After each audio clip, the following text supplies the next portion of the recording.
Bon, c'est un beau programme. Il y a déjà de quoi méditer et beaucoup de choses. Moi, j'aimerais insister juste sur un aspect de ce règne d'autorité auquel on est appelé. En tant qu'héritier, en tant que fils, on est appelé à régner dans nos vies personnelles, dans nos familles et dans le monde. Alors question, le fils prodigue, à quel moment est-ce qu'il régnait dans sa vie? Est-ce que quand il a pris cette liberté, qu'il avait les moyens financiers, qu'il était son propre maître, qu'il pouvait combler tous ses désirs, est-ce qu'il était dans une position d'autorité? Est-ce qu'il régnait dans votre vie, dans sa vie?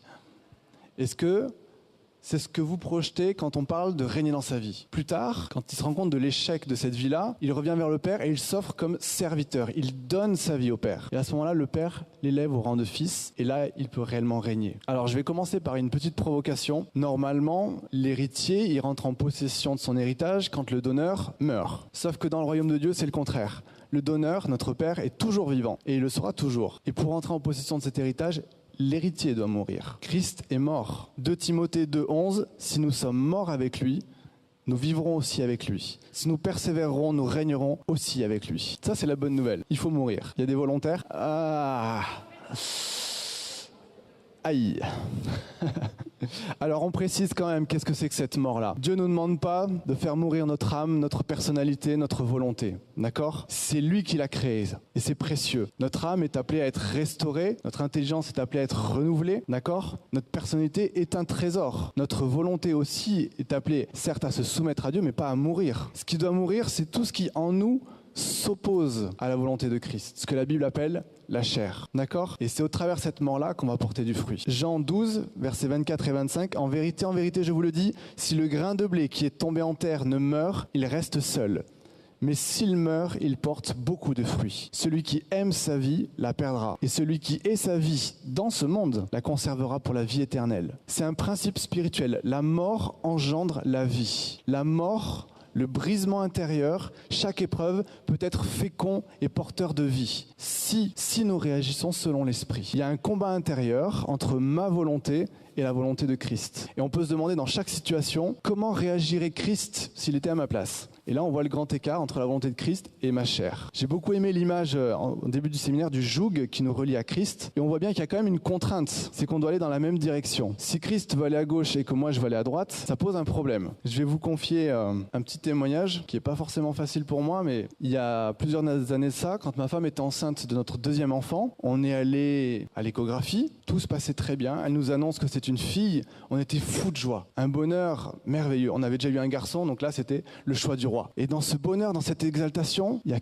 quelque chose qui me chagrinait. Je voyais que la dame, l'échographe, elle était triste. Il y a quelque chose qui clochait chez cette dame. Et là, Christ en moi était porté vers cette souffrance et voulait toucher cette personne. Mais ma chair me dit non, c'est pas possible. T'es pas là pour ça.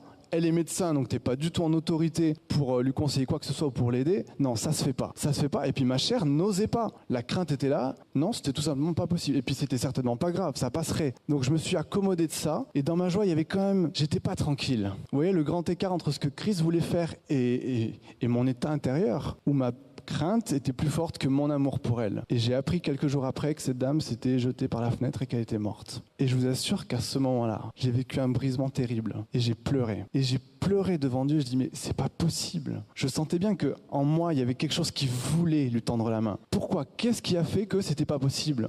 Et quand on met ça en balance, mes réticences, mes craintes, quand on met ça en balance avec la vie de cette personne et son salut, c'était pas juste. Mais j'ai écouté mon état intérieur, j'ai écouté ma chair au lieu d'écouter Christ. Ça a été un brisement et dans les larmes, j'ai supplié Dieu de me pardonner. Et je sais qu'il l'a fait. Mais j'ai choisi de tirer des leçons de cette épreuve-là. Et certainement qu'on croise beaucoup de gens qui sont mal et on passe devant, comme la parabole du bon samaritain. On ne sait pas ce qu'ils deviennent après. Il y a quelques années en arrière, j'ai été confronté à une autre situation. Une jeune fille qui se scarifiait, elle se taillait les bras, elle était en grande souffrance. Et cette fois-ci, j'ai fait le bon choix. Cette fois-ci, je me suis arrêté, je lui ai tendu la main. J'ai revu cette jeune fille il y a quelques jours, avec sa maman. Et cette jeune fille me disait, mais monsieur, vous vous rendez pas compte de ce que vous avez fait? Et à vrai dire, je me rendais pas trop compte. Elle m'a dit, mais si vous n'étiez pas arrêté pour moi, si vous n'aviez pas été là à ce moment-là, ma vie c'était fini, je serais morte aujourd'hui. Et ça, je ne le mesurais pas au moment où je me suis arrêté. Vous imaginez ce que Christ peut faire au travers de nous? Il suffit de pas grand-chose parfois. Mais il y a ce déchirement intérieur entre la compassion du Christ et les miracles qu'il veut et qu'il peut faire au travers de nous et notre volonté. mon confort, c'est plus facile de passer le chemin. Je pourrais presque m'arrêter de prêcher là et vous laisser méditer ça. Mais vous voyez ce tiraillement entre Christ qui veut régner en nous, parce que l'image du joug, c'est parlant, mais Christ est plus qu'à côté de nous, il est en nous. Et quand il veut aller quelque part, mon corps, il est soumis à ma volonté. Si ma volonté ne se soumet pas à celle du Christ, je passe à côté du plan de Dieu et je ne règne pas. Je suis toujours dans l'accomplissement de mes désirs, de ma volonté, comme ce fils prodigue qui vit sa propre vie. Alors comment régner? En laissant Christ régner à notre place, en nous soumettant à sa volonté. Et c'est là qu'on va pouvoir régner et rentrer dans tous ces trésors que Maury décrit, dans cette autorité. Alors dans notre sphère personnelle, comment réagir face à la tempête? On a tous des moments dans notre vie où on est submergé. Les vagues passent sur nous, on boit la tasse, on perd totalement le contrôle, la maîtrise des événements et on a peur. On a peur de ce qu'on peut perdre. Une situation, un travail, des amis, des relations, on ne contrôle plus rien. Et là, notre chair hurle, elle a peur. Alors, Christ en moi, comment il réagit? La Bible nous le dit, hein. Lui, tranquille, il dort. Lui, il dort. Les disciples avaient peur. Ils ont réveillé le Christ. Il a eu compassion d'eux, il calme la tempête. Et il leur reproche leur manque de foi. Pourquoi? Est-ce qu'il espérait que les disciples calment la tempête? Franchement, je ne crois pas. Au stade où ils en étaient à l'époque, je ne crois pas. Je pense qu'il leur reproche simplement d'avoir eu peur. Si lui dormait dans la barque, c'est qu'il n'y avait pas à s'inquiéter, il fallait dormir avec lui. Et je crois que c'est dans cette confiance-là qu'on peut régner. Il y a la tempête, on ne contrôle rien, et alors? Si Christ dort, t'as qu'à dormir avec lui. Vous comprenez, dans cet abandon, la paix qu'on peut trouver, si on cherche à se débattre avec nos forces, nos capacités, on est très limité, et là on panique, là on a peur, parce que tout nous échappe. Et c'est la réalité en fait, tout nous échappe. Mais si on a foi en la bonté de Dieu, alors on peut lâcher prise et aller se coucher avec le Christ. Et là, on est dans une position d'autorité. Et là, on règne. Là, on a la victoire. Parce que dans la tempête, les circonstances ne changent pas. Mais moi, je suis en paix, je suis dans la joie. Amen. Il y a un dicton qui dit, si ton problème a une solution, pourquoi tu t'inquiètes? Si ton problème n'a pas de solution, pourquoi tu t'inquiètes? Mais avec Dieu, c'est encore plus vrai, ça. Si on a foi en la bonté de Dieu, on est tranquille. Remarquez que les circonstances peuvent ne pas changer. La tempête peut être toujours là, jusqu'au temps fixé. Mais si on a foi en la bonté de Dieu, on peut dormir, on est tranquille. Et là, on est en position d'autorité, et là, on règne. Ça va à l'opposé de ce que le monde enseigne. Face à un conflit, moi je suis prof, donc j'ai des élèves, à l'âge de l'adolescence, très souvent confrontés à des conflits, à des violences, des agressions, et je leur dis, mais attendez, la violence c'est la force des faibles. Je les provoque un peu. Alors je leur demande, qu'est-ce qui est plus fort que la violence? Je leur dis, si vous réagissez comme l'autre, il vous agresse, vous l'agressez, vous ne valez pas mieux que lui. Vous faites exactement ce que vous reprochez à l'autre de faire. Alors je leur dis, qu'est-ce qui est plus fort que la violence? Alors ils réfléchissent un petit peu. Il y en a qui arrivent à dire l'indifférence. Et c'est pas faux, c'est même vrai. Si on arrive à être indifférent face à l'agression, c'est que déjà on est dans une position d'autorité. On sait qui on est. Il faut être sacrément bien dans ses baskets pour recevoir des insultes et puis dire, mais je m'en fous de ce que tu penses. Moi je sais qui je suis et je passe mon chemin. Mais déjà ça pour eux c'est extrêmement difficile. Mais nous, Dieu nous demande encore plus que ça. Il ne nous demande pas d'être indifférent, il nous demande d'aimer celui qui nous agresse. Ça, c'est difficile. Et c'est le niveau ultime. Et cet amour-là, il n'est pas que pour garder notre cœur, il est aussi pour toucher l'autre en face. Je prends un exemple, totalement au hasard. On vous vole votre manteau. Ça vous dit quelque chose? Comment on réagit? Deux possibilités, il y a Christ en moi et il y a ma chair. Ma chair, elle dit, oh, je veux rétablir la justice. Ce manteau, il m'appartient.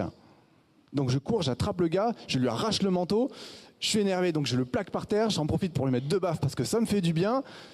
Je le ligote, j'appelle la police, je porte plainte contre lui parce qu'il a osé me voler et je récupère même quelques bénéfices. Ah, qu'est-ce que je me sens bien! Je me suis fait justice. C'est puissant, c'est bon ça. Et qu'est-ce que j'ai gagné? Quel plaisir éphémère! J'ai récupéré mon manteau et alors, dans ma vie terrestre, ça me rapporte quoi? Le Christ, lui, en moi, qu'est-ce qu'il aurait fait? Il serait allé voir le bonhomme, dire, mon ami, attends, j'ai vu que tu m'as pris mon manteau. Je pense que tu es vraiment dans le besoin et tiens, regarde, je t'ai apporté ma tunique, je t'ai apporté à manger. Et si dans ta famille, il y en a qui ont faim, qui sont en difficulté, venez chez moi. J'ai de quoi vous donner à manger, j'ai de quoi vous vêtir. N'hésite pas surtout, ma porte est grande ouverte. Et là, vous comprenez que ça va lui faire bizarre au vaurien qui m'a volé. Il ne va pas comprendre là. Il se dit, mais c'est quoi ça? Et en réagissant dans l'amour et dans le don, vous contournez la violence et vous touchez le cœur. Et là, vous pouvez gagner cette personne pour le salut. Parce que cette personne, elle ne va pas comprendre, elle va dire, mais pourquoi tu fais ça? Moi, je te vole et tu me proposes ton aide. Et là, vous pouvez lui répondre, mais moi aussi, je suis un vaurien. Et Jésus-Christ, il m'a aimé comme j'étais, il m'a tout donné. Il est même mort pour moi. Et ce même Jésus-Christ, il t'aime. Et là, vous pouvez témoigner. Là, vous pouvez toucher. Si vous avez fait selon votre chair, vous ne pourrez jamais témoigner à cette personne. Vous l'avez humiliée, vous avez été violent envers elle, vous ne pourrez jamais témoigner. C'est perdu. Vous comprenez la lutte qu'il y a entre la volonté de Christ et ma volonté propre? Donc ce désir de propre justice peut s'opposer à la volonté de Christ.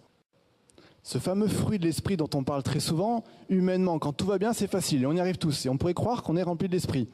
Et quand ça va mal, justement quand on m'agresse, quand on me vole, quand on me spolie, quand on ment sur moi, là c'est beaucoup plus dur. Selon la chair, c'est impossible. Mais Christ, lui, il sait faire. Donc si on se soumet à sa volonté et qu'on le laisse vivre en nous, je crois et je sais que ce fruit de l'esprit-là, il est pour nous. Et qu'on est amené à vivre, et je les cite parce que c'est tellement beau, l'amour en toutes circonstances. La joie, la paix, la patience, la bonté, la bénignité, la fidélité, la douceur, la tempérance. Même face aux pires affronts, même si on m'humilie, si on me méprise, même si on me vole, on doit pouvoir être capable de rayonner ça.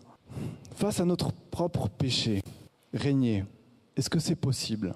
1 Jean 2,14, je vous ai écrit, jeunes gens, parce que vous êtes forts, que la parole de Dieu demeure en vous et que vous avez vaincu le malin. Donc ça, c'est une chose certaine, c'est une promesse dont on peut se saisir. Nous sommes appelés à la victoire. On est d'accord avec ça? Est-ce que vous le croyez fermement? Que ce n'est pas une utopie, mais que ça fait partie de notre règne d'être libre. Donc je vous encourage vraiment, si vous êtes en lutte intérieure contre certains péchés, si votre chair se débat, continuez le combat. La liberté est une promesse. Et nos propres forces sont très limitées, mais la grâce de Dieu est toute puissante. Et elle interviendra et elle vous rendra libre. Donc gardez cette assurance et cette conviction-là. Dans la sphère familiale, finalement, tout ce qu'on a gagné dans notre sphère personnelle va rejaillir dans notre famille. Si nous avons gagné la paix, si nous avons gagné la joie, nous allons rayonner dans notre famille. C'est pour ça que la sphère personnelle est si importante. Toutes les victoires personnelles que nous avons, elles vont rejaillir dans notre famille. Et nous allons être ce témoin-là de grâce, de lumière, de paix, de tranquillité. C'est nous qui allons amener ça dans nos familles. Si on est capable de s'aimer soi-même, on va pouvoir aimer les autres. Cela dit, il vaut mieux s'aimer soi-même. On va passer l'éternité avec soi-même. Si on veut pouvoir supporter, il faut y travailler. D'accord ? 1 Timothée 5, verset 8, un verset un peu dur. Si quelqu'un n'a pas soin des siens et principalement de ceux de sa famille, il a renié la foi et il est pire qu'un infidèle. Ça fait réfléchir. Nous sommes appelés comme Christ à manifester de l'amour envers les nôtres. Un amour sans condition et un amour qui se donne. Soyons pleins de douceur, de bienveillance envers nos conjoints, nos enfants. Accordons-leur de l'attention, de l'affection, soyons à l'écoute de leurs besoins. Donnons-leur des temps de qualité. Soyons ce canal de vie et d'amour. Et un aspect important dans la relation familiale, face à nos manquements, n'ayons pas peur de demander pardon. Je me souviens de mon propre père qui est venu me voir quelques fois le soir, quand j'étais petit garçon, et qui me disait « Fiston, j'ai pas été juste avec toi tout à l'heure, je te demande pardon. » C'est pas une faiblesse. C'est pas une faiblesse. Et vous pouvez pas savoir la paix, la liberté que ça a amené dans mon cœur. Et là, j'avais le sentiment que mon papa m'aimait. Et quelque part, il a su être cet exemple pour moi. D'accord ? Soyons un exemple pour nos propres enfants. Ayons cette capacité de nous humilier, de demander pardon quand on n'a pas été juste. Et on va leur apprendre par là, eux aussi, à être capables de s'humilier, de demander pardon quand ils ont tort. Soyons cet exemple.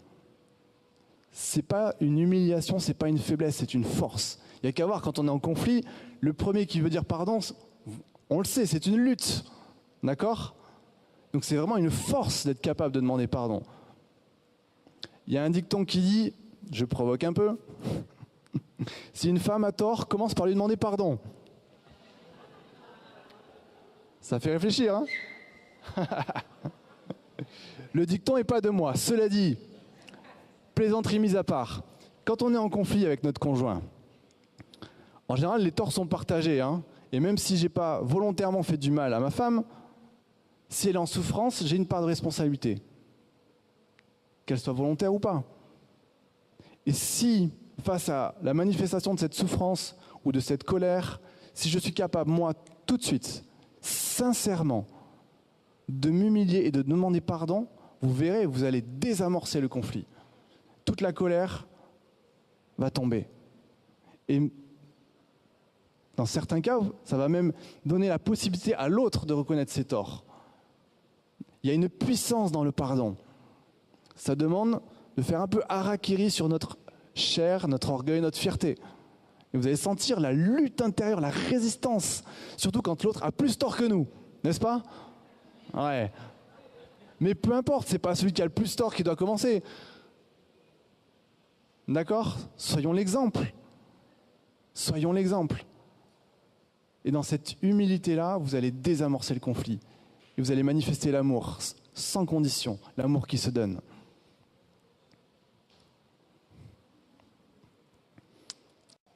Un petit témoignage toujours de ce conflit entre la chair et Christ.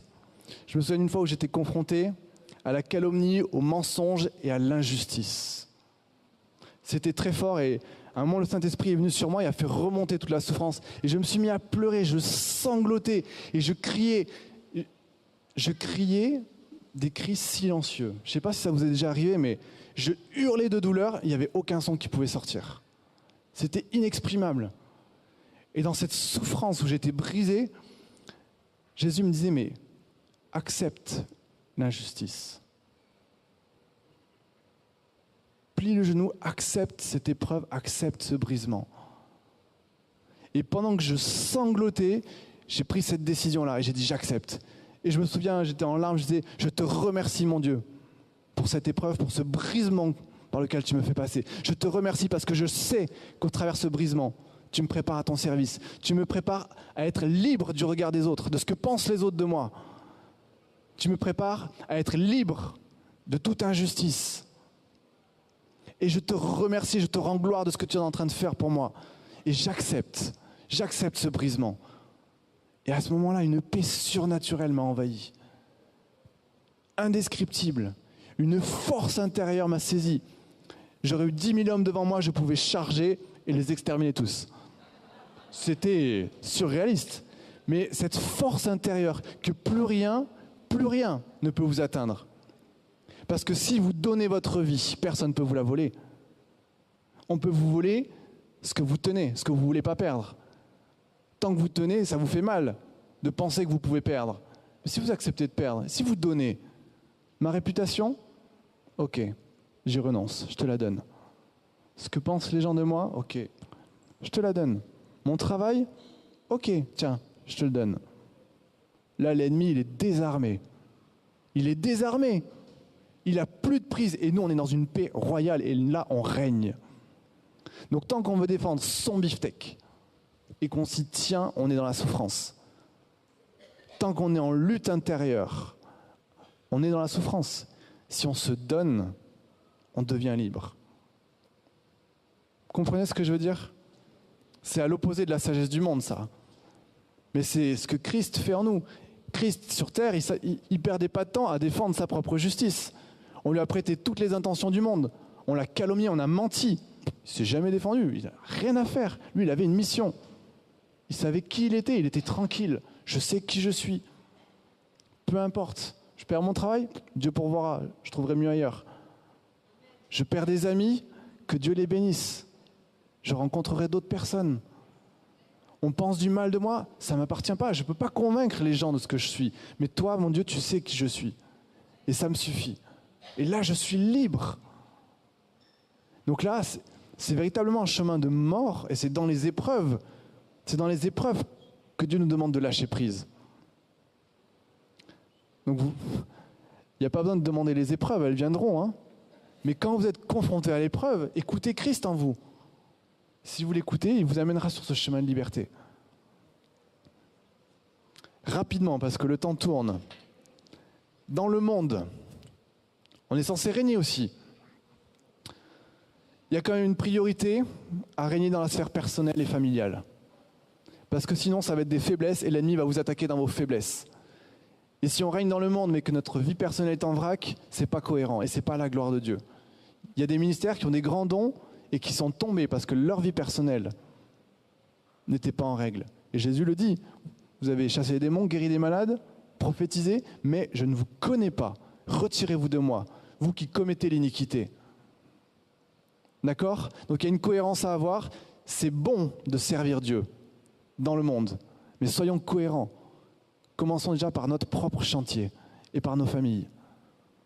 Si vous lisez Timothée et Tite, vous verrez les exigences pour les évêques et pour les diacres concernant la vie de famille et la vie personnelle. Ok ?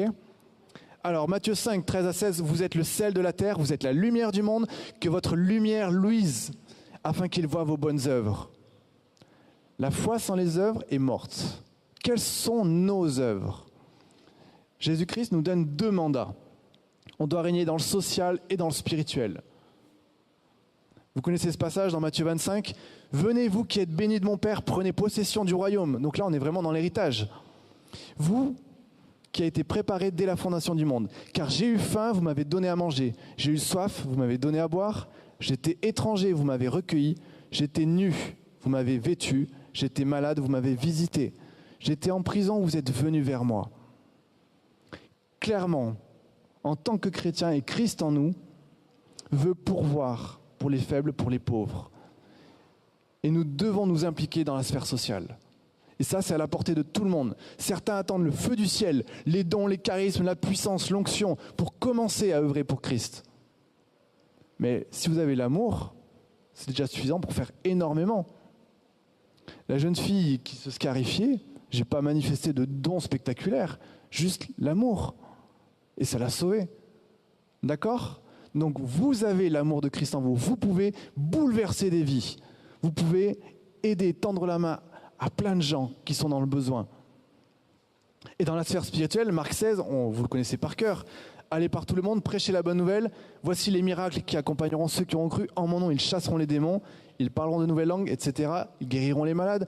Toute cette autorité spirituelle fait partie de notre héritage. Quelques exemples très rapides. Heidi Baker, vous la connaissez ? Elle a monté des centaines d'églises, elle a recueilli des milliers d'orphelins et elle a un amour incroyable. Elle manifeste la guérison pour ses enfants meurtris. La guérison physique, mais la guérison du cœur aussi. Mais cette dame-là, elle a renoncé à sa vie. Elle aurait pu avoir une vie tranquille aux États-Unis, maison, boulot, famille, peut-être le chien. Mais elle a renoncé à sa vie. Elle l'a perdue. Elle l'a donnée totalement.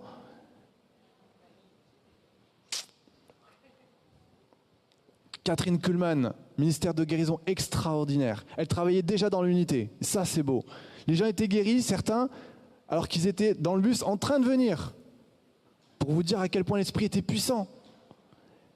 Et ce qu'elle a vécu là, ça nous prouve que ce que vivait le Christ, ce que vivaient les disciples, la Pentecôte, c'est encore possible aujourd'hui. Amen. J'y crois, aspirer aux dons les meilleurs. John Wesley, 18e siècle, ce type prêchait 5 fois par jour, une consécration totale.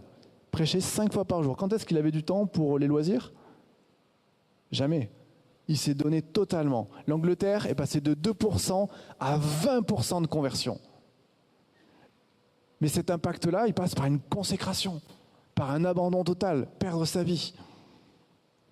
Ah, il y a d'autres exemples, il faut que j'avance un peu, mais je ne sais pas si ça vous fait rêver, moi ça me fait rêver, et je crois que c'est possible. Quels sont les rêves que Dieu a mis dans vos vies ? Dieu rêve sur vos vies, Dieu a des projets. Quel est votre appel ? Quelle est votre destinée ? Est-ce que ces exemples-là vous semblent inaccessibles ? Moi pas, mais ce n'est pas de la prétention. Ce n'est pas nos qualités qui vont qualifier pour ce service. Ce n'est pas nos capacités, c'est simplement notre capacité à nous abandonner et à nous donner.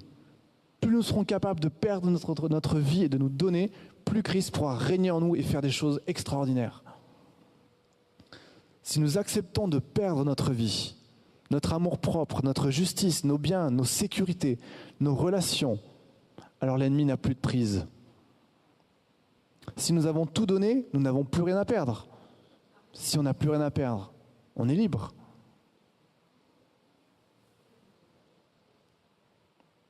C'est à la mesure de ce don et de cet abandon que Christ pourra vivre en nous et faire des choses extraordinaires. Et alors nous serons capables d'accepter le rejet, l'injustice, le mépris et de manifester puissamment le royaume de Dieu. Amen. Quiconque ne porte pas sa croix, ne me suit pas, ne peut être mon disciple. Quiconque d'entre vous ne renonce pas à tout ce qu'il possède, ne peut être mon disciple. C'est un chemin de liberté, c'est un chemin de joie et de bonheur. La mort fait peur, mais cette mort-là, elle libère, elle est féconde.